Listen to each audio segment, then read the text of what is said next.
Барлықтарыңызға сәлем достар, сіздермен бірге Қарлығаш. Бүгін түріктердің өте дәмді баклавасын дайындаймыз.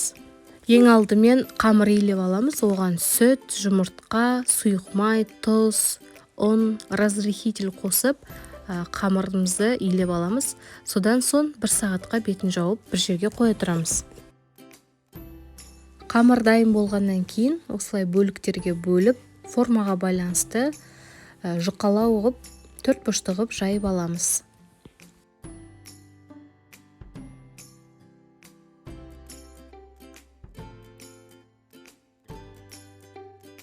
Енді тестаны формаға алғашқы үшеуін осылай видеодағыдай қойып шығамыз.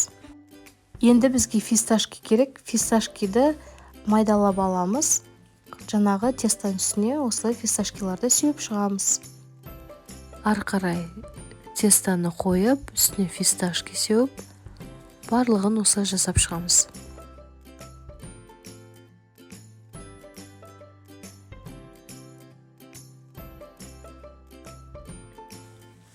Енді пышақты алып, 4 бұрышты ғып кесіп аламыз.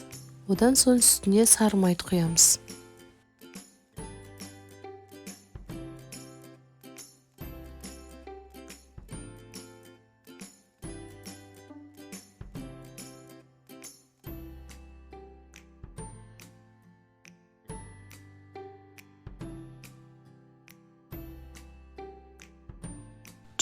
градус 60 минутта духовкада пісіріп аламыз. Піскен баклаваларды духовкадан шығарып, ыстықтай күйінде сиропты бетіне құйып шығамыз. Одан соң фисташкиді бетіне әдемілеп сеуіп шығамыз. Бұл баклаваның жасалу жолы өте оңай. Сіздер де жасап, дәмін көріңіздер.